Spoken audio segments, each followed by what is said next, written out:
Hello everyone, my name is VP Menon. I'm a member of Dubai Toastmasters Club. And on behalf of District 105 today, I'm really very glad to have this conversation with someone incredibly special. Our guest today for this conversation is none other than distinguished Toastmaster Mohammed Murad. He's been the past international president of Toastmasters International for the period 2014-2015. Distinguished Toastmaster Mohammed Murad is an entrepreneur and managing director of 3 companies. He holds an MBA and a Master of Quality Management degree from the University of Wollongong in New South Wales, Australia. He is also a graduate of the City of Dubai's Leadership Development Program and has received training at Harvard, London Business School, and the Singapore School of Government. Along with extensive experience in global marketing and branding, DTM Murad has more than 28 years of experience at the Director and Chief Executive Officer levels in emergency medical services management, human resource development, and strategic planning for organization. He enjoyed a successful stint of 20 plus years with the Dubai Police Force before he retired as Lieutenant Colonel in 2003. When it comes to his life as a Toastmaster, distinguished Toastmaster Mohammed Murad has been a Toastmaster member since 1996. Wow, that's been 25 years. And in this journey of 25 years as a Toastmaster member, DTM Murad has held a number of high-profile leadership positions within the organization. And he has also attained the Distinguished Toastmaster designation, the highest level of educational achievement in the Toastmasters organization. And this is what he has to say, and I quote, "I'm excited by the opportunity to give back to the organization that has given me so much." So today, as an officer of the Toastmasters International Board of Directors, Murad is a working ambassador for the organization. He works with the board to develop, support, and modify the policies and procedures that guide Toastmasters International in fulfilling its mission. And I know personally that DTM Mohammed Murad is also a fitness freak. And even now, he's fitter than the fittest.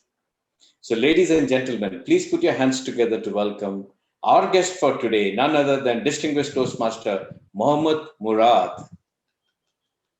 Thank you very much. Thank you, VP. And it's a pleasure to be among my home district members and especially being interviewed by a friend and a colleague and someone who knows me pretty well. So I look forward to delving more into what questions he has. So VP, go ahead. It is indeed a pleasure, sir. I've been part of your club, Dubai Toastmasters Club, with you for the last 19 years. And knowing you has been one of the best things that has happened to me in the Toastmasters. Okay, so let's start our conversations. The first question to you, in your own words, who is DTM Mohammed Murad, distinguished Toastmaster Mohammed Murad, before and after joining Toastmasters? Oh, well, what I start with whenever I have this question posed to me is that I am a proud UAE citizen from the United Arab Emirates. I'm a proud father and a husband, and lately a grandfather of 2 beautiful granddaughters that I enjoy most of the time as much as I can with them. So this is probably before and after Toastmasters, because this is my identity, and I'm proud to announce it without hesitation to everyone, because I think as citizens of our own country and as Toastmasters, we need to set standards of how we portray ourselves as citizens as well as Toastmasters. Now, before Toastmasters, I was a police officer and a police officer for 20 years. And what I always say that I was a bad cop beginning of my career. Not bad in terms of bribery and all the bad things that the bad cops do, but in terms of temperament and the way I used to deal with people and the way that I approached dealing with people, because I was conditioned to be a criminal investigation police officer. So therefore, I was tough. I was not very flexible to the extent that my wife was asking me sometimes when she was listening to me talking to my peers or my subordinates on the phone. She says, I cannot believe how hard you are on them. And then Toastmasters came. And things changed drastically in the way I listen to people, in the way I approach people, in the way I understand how they will be more communicating. They will be more open to discussions and so on. And a lot of times that when members of Toastmasters see me, they say that they like my smile. Let me tell you, this smile was not there so often before Toastmasters. So a lot of things have changed to the better, I'm sure, after becoming a Toastmaster, and definitely while taking the leadership roles one after the other through the Toastmasters journey. Mm. Very nice. Glad to hear that, sir. So how did it all begin? I mean, when did your association start with Toastmasters? Okay, one name comes to my mind, William Sampson. And William Sampson in 1996 was the VP membership of Dubai Toastmasters. And as it happened that I used to have a dealing with him outside Toastmasters through the police and through my businesses. And one day he tells me, why don't you come to a Toastmasters meeting? And I say, okay, I have nothing to do. I will come to a Toastmasters meeting. And like everyone else, probably 99% of the members who are invited to a Toastmasters meeting, the meeting was feeling awkward. Crazy people clapping their hands. Whenever someone stood up and spoke, whenever someone sat down, they clapped again. So it wasn't a comfortable feeling. And I left the meeting, finished the meeting, left and thought nothing about it. 2 months later, William Sampson calls me again. And he says, why don't you come at Toastmasters meeting? And I attended, and at that time, they asked me to do a table topics. And at the end of the meeting, they gave me a small trophy saying that you are the best table topic speaker of the day. And 5 seconds after the meeting was adjourned, the vice president membership, William Sampson, came up to me with a membership form. And he said, would you like to join? And I never hesitated to join. And the rest was history, as they say. 24 years, going on to 25 years of Toastmasters experience and journey, which I enjoyed so much. So what I always say is that you can never underestimate the power of an invitation, and specifically to a Toastmasters club. And that made a very big difference in my life. And I'm sure, like you, VP, there has been life-changing invitations to Toastmasters within our district and within the world, around the world. So that's how my Toastmaster journey started. So, DTM Murad, 25 years is really a long time. We would like to know, what has kept you in Toastmasters for 25 long years? Well, let me turn the question around.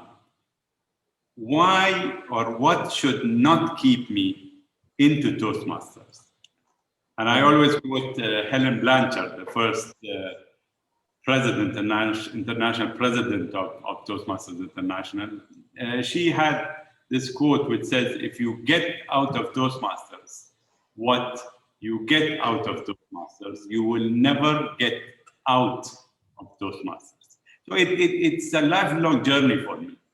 And it's the experience that you gain at every and each encounter that you have with Toastmasters, whether it's on a club level, on a leadership meeting level, on an area, district, international, they are different experiences. Collectively, they make what you are right now. And the more you gain in experience, the better person you are. So my answer would be, why not stay in Toastmasters if I'm benefiting at each and every moment of my experience and journey within Toastmasters?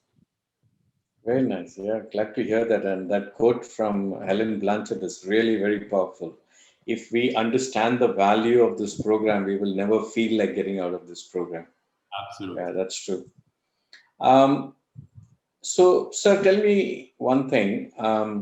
Is this Toastmaster program suitable for any particular type of people, or is it, applicable to anyone? Well, it's both actually.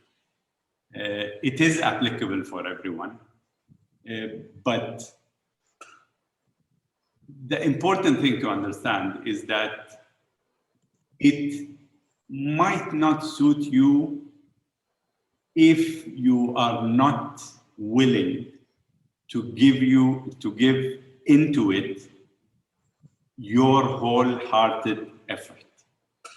You see, I always tell new members and potential members whenever we have demo meetings and all this, I tell them Toastmasters is not for everyone. And why I tell them that is that there are many people who take a liking to Toastmasters and they see the long-term benefit, although most of us, including myself, when we join for communication skills on the majority. And that is because the people who have brought us into Toastmasters have not been able to give us an overview of what leadership opportunities are available in Toastmasters. And if we join for communication, that is fine.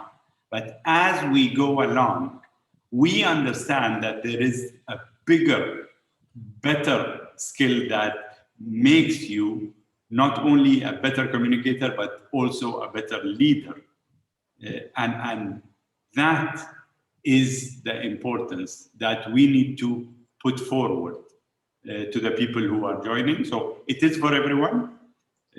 But if any member feels that this is not the platform for them, not the program for them, although it's an experience, then I would advise for them to respect themselves and respect their fellow members who give all they can within the Toastmasters experience and journey, and look for something which is good for them. Because there is something that is out there that is suitable for everyone. And Toastmaster is certainly a platform and a program for those who are willing to put in the effort for them to gain, because nothing is for free. No, that's true. I mean, it's really nice to hear the different opportunities when it comes to communication and especially leadership. And I think you took that leadership opportunity to the highest level by nominating yourself and becoming the international president of Toastmasters International. We would like to know what inspired you to go for it, to go for the position of the international president of Toastmasters International. Right. Well, it's important, I believe, now to mention the fact that I took it one step at a time. And there is no way that I could say that I wanted to become an international president right from the time I became a member, because I had no idea. At the time that I joined, there was only one club in Dubai. And I didn't know that there is any other club that exists except for the Abu Dhabi club, because there were members from Abu Dhabi club coming to our club just to support us to get on our feet and get going. So I had no perception of what the organization was and whether there were leadership roles on the district level, because there was no district. We were undistricted, and on to the international. But then, as I mentioned previously, you get exposed to more and more opportunities. You understand the value of the organization and the leadership roles that there are, going up into the board of directors and as international president. So, and it's fascinating when I reflect back on my journey. Between each role and the next one, I took a year off. I never took on a role, whether it's in the club, because I was vice president PR. That's the first role I did. Then I became president.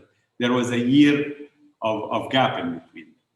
From president to area, the areas were forming in the district, and we were territorial council, which is a smaller version of a district. I took a year to become an area director. Between area and division was 1 year.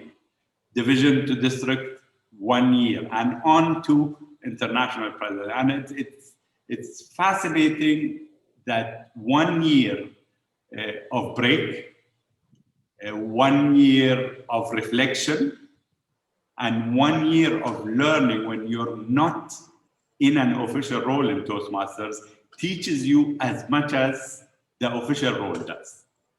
And probably this is what I advise people is take your time. And whenever you take on leadership roles, you need to ask yourself 2 questions. Question number 1, do I have the time? Question number 2, will I be able to do justice to the role? And if these 2 questions are a go at the same time, at the time that you are asking them, then you are prepared to leap into looking for a leadership role and opportunity. And I always caution people that all the roles in Toastmasters are almost all of them are elected. And if they are elected, then there is this competition and there is the possibility of someone making it from the first time. There are many who have made it on the second time. There are many who have made it on the third time. It depends on who is running, what's your comparison to the others, what are your qualifications. There are so many factors going into it. But the fact of the matter is that whoever wants a leadership role could get it officially or unofficially and get equal opportunities of learning in both roles. Again, I reiterate, it depends how much effort you exert into making sure that you are giving to the organization so that the organization gives to you. Actually, that's a very good tip, not to rush into things and to space yourself out so that you don't burn yourself out easily. Yeah. And there are, the pace of leadership is different for different people. There are people who can go through it very fast and do role after role. And that is fine also. There is no right or wrong answer. But for me, from my experience, I know that it is better for me to reflect on my previous experiences and see if I'm ready for the future experiences and the opportunities that are given to me, and whether I'm able to take them and do justice to them. Good. Very nice to hear all that. Um, so, looking back now, in these 25 years journey with Toastmasters, what are some of those amazing, memorable moments that you've experienced as a Mhm. Toastmaster? Well, it's one of the most valuable experiences and the moments that I have. And it's reoccurring, by the way. It has been reoccurring from the year one till the 25th year, is to see a Toastmaster with glaring, shiny eyes.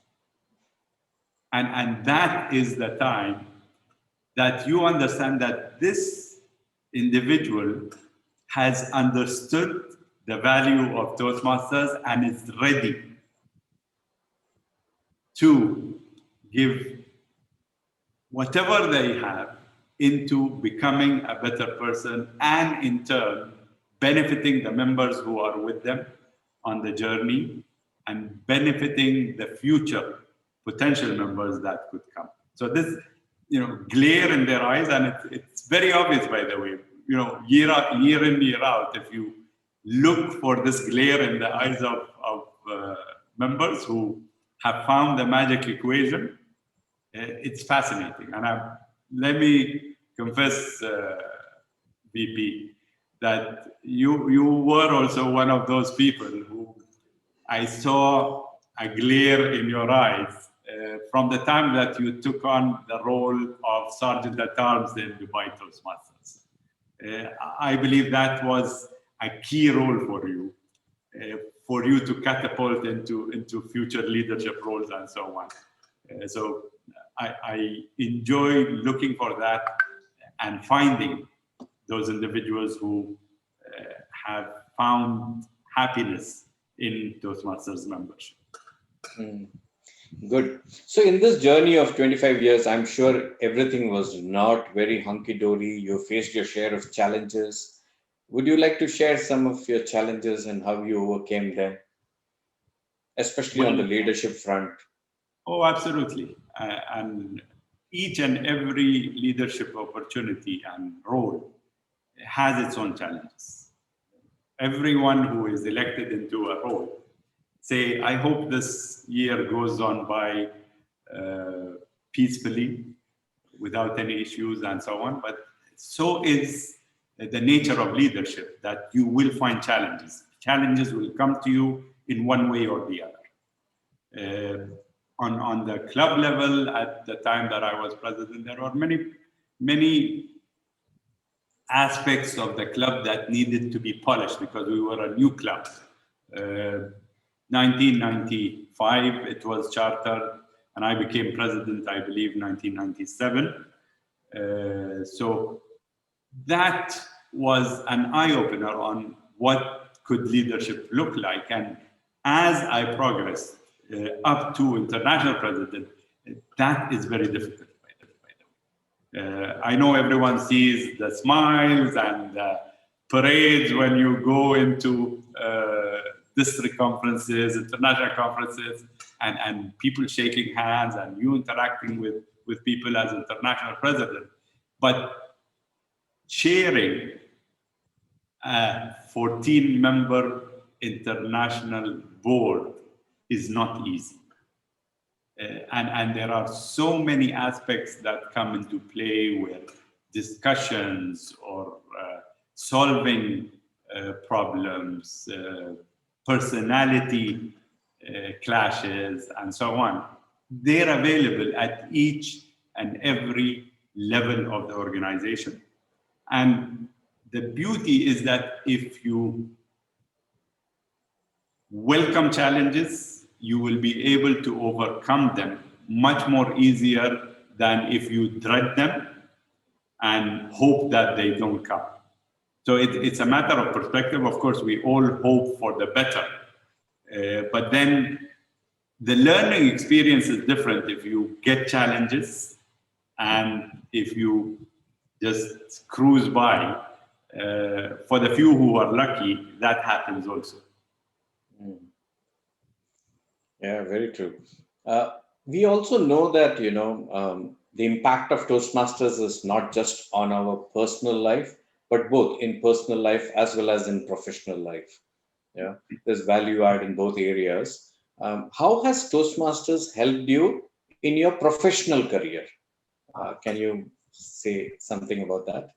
Immensely, immensely. I always say how Toastmasters helped me get 3 promotions after I joined and I was working for the police, as opposed to 1 promotion before joining Toastmasters for the same period. I got the confidence to ask for voluntary retirement from the police at 20 years of service, just because I had the confidence that I am able to find opportunities and able to lead a team wherever or whatever nationalities they are into making an organization successful, be it my own business. And that's what I did after I retired from the police. So getting the confidence to risk something that is so valuable, a secure job, is not easy. And Toastmasters made me take the plunge, if I may say so, into the unknown. And then, my relationships with my family, my daughters, my wife, my colleagues, it comes with a different perspective. The beauty of Toastmasters is that it allows you to have a wider perspective and a much more positive perspective on what's possible rather than what are the hinders that will stop you from achieving your goals or from even living life better. But saying that, I cannot credit Toastmasters with everything that happened to me in the life after joining Toastmasters, because there are so many other factors that are involved. The support of your family, the economic situations in different, COVID is one example of how your economic situation could affect your work in Toastmasters and so on. So it's not only Toastmasters, and no one can tell you that Toastmasters will do everything for you, because there are other factors that you need to evaluate and make sure that you have a balance, a life-work balance, which Toastmasters is a third factor of. So for us as members, it's work, life, Toastmasters. And there are some times that we will need to say no to certain aspects of the Toastmasters journey, so that we can achieve the balance and not burn out, because there are many members who get addicted to Toastmasters. I know it's not punishable by law, but again, if you get addicted, your life suffers. So it's important for us to find the balance. Correct. Yeah. That actually brings me to my next question, because what we are seeing is today situation. Especially after COVID and even before COVID, many of our leaders, whether at the club level, area level, um, division level, they find it tiring, the whole responsibility. So many of them even get tired after the club executive roles, club excom roles, or maximum they go up to area director role. After that, they say, I don't want any more leadership role. We would like to know, you went up all the way to be the president of the whole organization. So what motivated you to stay on and become, such a long leadership journey? As I mentioned before, taking time off is important when you need it. That's a very important aspect. And then again, I mentioned this in the previous question, learning to say no. it's important that you have time for yourself. And when I say yourself, means yourself with family, yourself with work, yourself alone doing nothing at all. That keeps you going because you are comfortable. And we all know that if we push ourselves to the extremes, then we are bound to break. And that applies not only to work, not only to life, not only to exercise and fitness, but also to Toastmasters. Take it easy, and life will happen. Toastmasters will happen if we take it easy. Yeah, it's a journey. You need to enjoy the journey. And it's not the end of the world. You know, if we are not there in a certain occasion of Toastmasters or a certain event of Toastmasters, there are hundreds of others that can actually do your job. And this is probably one of the things that I pride myself of applying is that I will never take on the same role, the same official role more than once. So if I'm president of the club and I am forced or obliged to take on the president of the club for a second term, that means I have failed into creating leaders who are capable of doing that on their own. Mm. So it's important that we equip others with skills that will allow them to take on the roles and relieving ourselves of taking roles more than once. Okay. Mm. And how would you compare your experience of being a club president versus being the international president? Well, they are both leadership skill development, but they are at different levels. Mm-hmm. And you know, if a person does not take the first step, they are never going to get to the last one, right? So they are just like steps of a ladder or a stair. Gradually and one step at a time, you will be able to get to whatever goal you have. Now, each and every one's ladder is of a different length. So no one can compare their ladders to mine because they are different people with different personalities, with different priorities. So the most important thing is that you need to measure your ladder.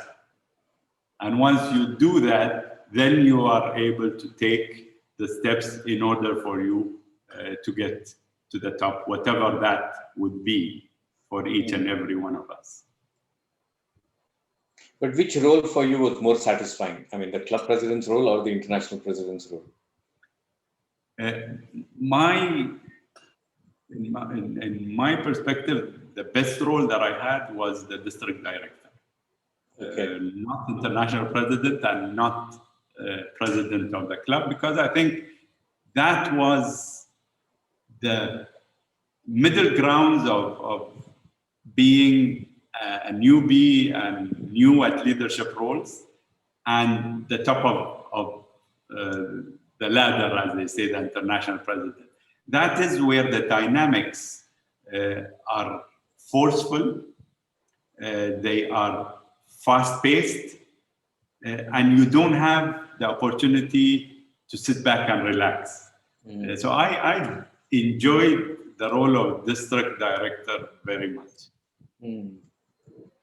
Very nice. You know, we get a lot of members coming into Toastmasters and who are pretty active with their communication track, in their communication track, but they kind of dread getting into the leadership track or taking on leadership positions. So, what can we do to get our members excited and motivated about being part of the leadership journey also? Right. Uh, if a member is fixed on communication and becoming or taking up the communication track. And by the way, there is no communication or leadership track right now with Pathways.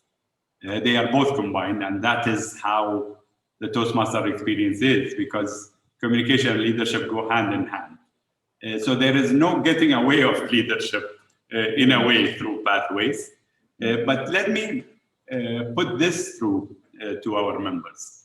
If an individual is going into competition for a speech contest in the club, and let's say they win or they achieve first, second, and third, they are automatically leaders. Why? Because others will look up to them as someone who has taken on a challenge and they have overcome them. And the others will want to learn from their experiences. And this is exactly what leadership is. And this is what, if we are able to explain how the communication aspect of Toastmasters is also a leadership opportunity, then, you know, this whole leadership stigma, and I don't want to go to leadership and so on, will go away. And now, imagine, you know, if our members know any one of the world champions of public speaking, do you believe that they are not leaders? Or do you believe that they can actually not take on leadership roles because they are automatic leaders? They inspire people. They mentor people. And that is what leadership is all about: inspiration, motivation, and mentoring. So it's not as complicated as some see it or perceive it. We need to make it easy, and we need to combine both together in order for it to become an easy path. True that. And today, in fact, the leadership positions that we take in Toastmasters actually helps us a lot to be better leaders in the family, in the society, in our corporate career, in our businesses. Yeah. Absolutely. And again, it's fascinating to see how many Toastmaster leaders within the club area, district, that have taken on the journey, how they have changed. And they speak about this themselves also. It changes people. Yeah, true that. You know, post-COVID, I mean, it was not in our control. COVID came. We are all struggling. Clubs are struggling. So a lot of clubs are struggling to even have the minimum number of members in the club, you know, because people are going through tough times. What advice can you give to these clubs who are struggling to retain even minimum membership? See, COVID has introduced a new experience to Toastmasters, and that's the virtual experience. And it's the clubs that have honed the experience that have become successful into making this a new frontier. Rather than seeing it, no, this is stagnating the clubs, and it is not allowing members to come into clubs and so on. And I'm proud of my club, Dubai Toastmasters, of looking into the virtual meeting in a way that is different than any other club from my perspective. And I know probably I'm biased a little bit, but that's fine also, because that's where I enjoy the virtual club meetings also. So I will quote Toastmaster past international president Baraja Arun Salam when he was asked this question in one of the sessions, and they said, what do we do because of COVID? We're going down and members are not coming. What he said is that now is the easiest, most opportune moments for us to bring in members, because they don't have to go through the travel time and coming into an awkward environment that they are not used to. So this whole thing is a different perspective. And I urge or officers of clubs to look at it from the perspective of what opportunities has it introduced to us. My club has been very successful, and we have I have no idea, probably 5, 6 members or guests in every meeting, virtual meeting. So you have better opportunity to market your meetings. I mean, look at the Facebook page for Toastmasters International, and look at how many international members from outside our club have come into our meetings. It's all about perspective and all about looking at challenges as opportunities. Yeah.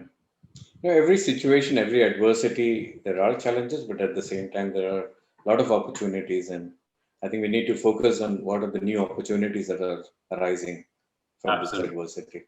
And it's going to end. This is not going to stay forever. And probably just like businesses, the people who sustain their own progress are the ones who are going to be successful when all is going back to ordinary. Very true, very true. Glad to hear that. So now let's come back to, mentoring, mentorship is a big thing in Toastmasters, and we benefit a lot from our mentors. Yeah. Mm-hmm. So we would like to know from you, who was the most influential mentor in your journey as a Toastmasters? The person who introduced me, we talked about, was William Sampson, but there are 2 people who I can never forget their influence on me.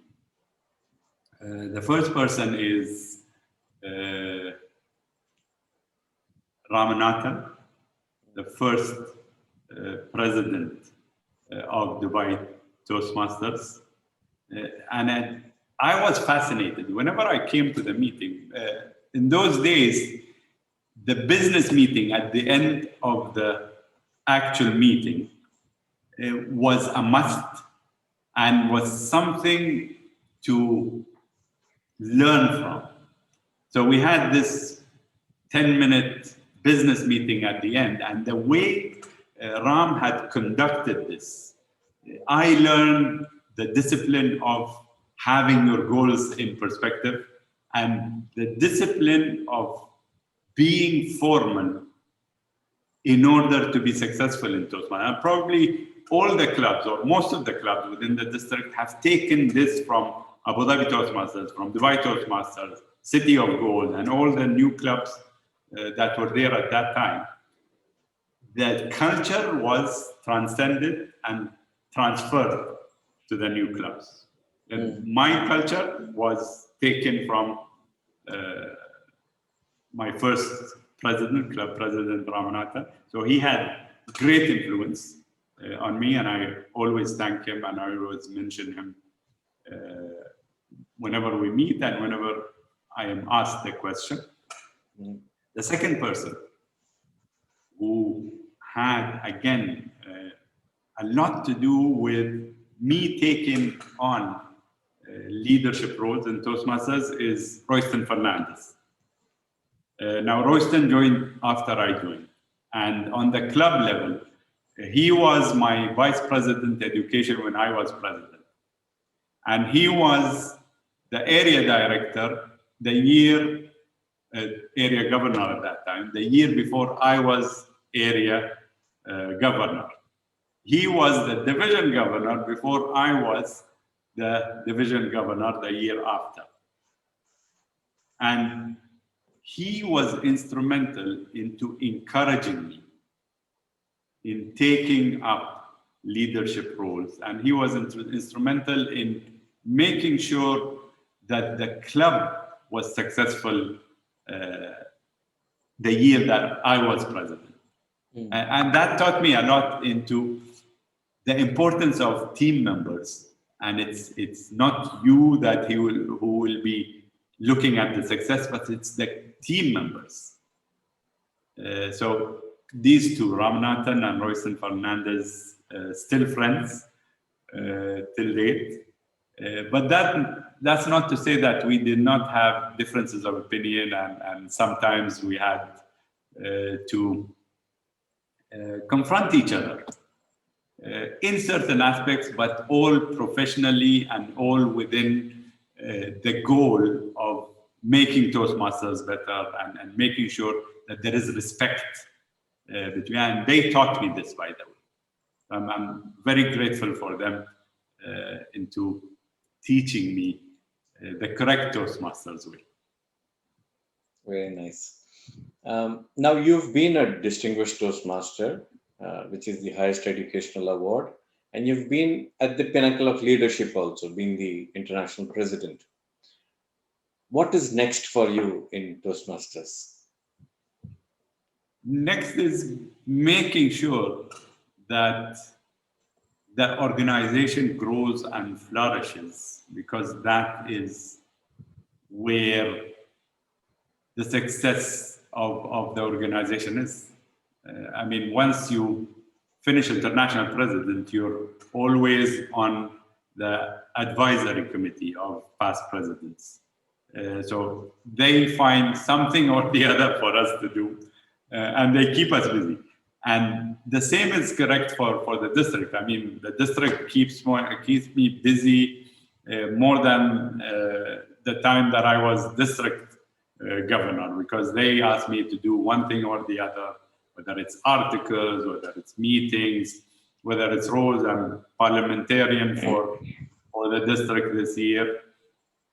So there is no what next. And probably I remember the last article that I wrote for the Toastmasters magazine was titled, "What's Next?"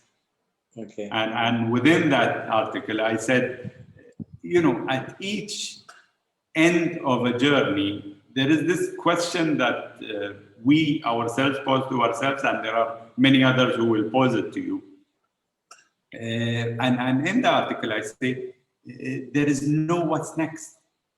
Because if you understand that the Toastmasters journey is a continuous journey, the roles are temporary, but the journey will never end.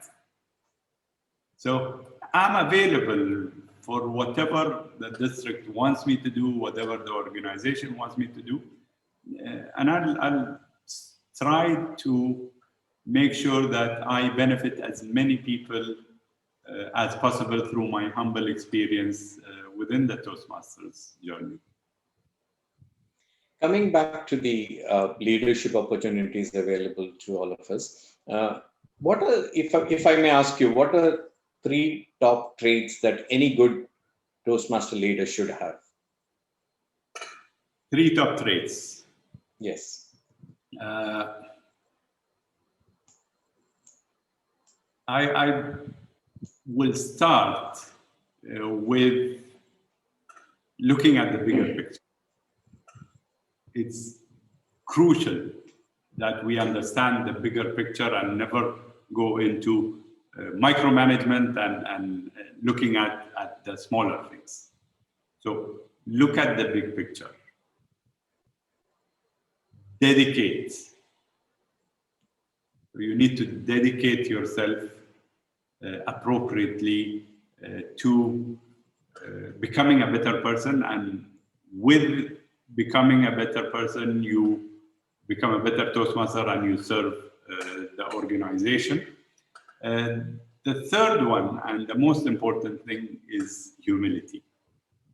You need to understand that roles and titles do not make any difference at all as long as the work behind it and the good out of it is in perspective, and we make sure that that happens, through which a title could come in the way, and we might want to take the opportunity of the title, and titles are probably not privilege, it's responsibility.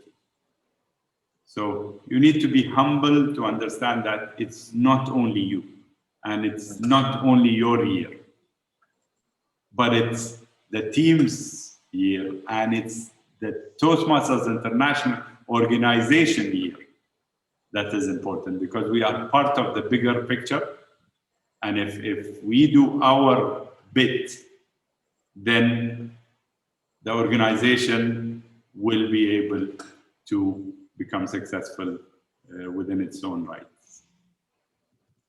True that. I know very well that you are somebody who takes your health and fitness very seriously. Yeah. And I've also heard many times you speaking about topics related to health within leadership. Can you pour some light on that? Yeah, well, maybe you're talking about the 5 H's of leadership, where I speak about head, heart, health, humility, and happiness. What I always say is that health is in the middle for a purpose, because knowledge, the head, and the heart will contribute to the health. But without health, there is no way you will understand humility and therefore never become happy.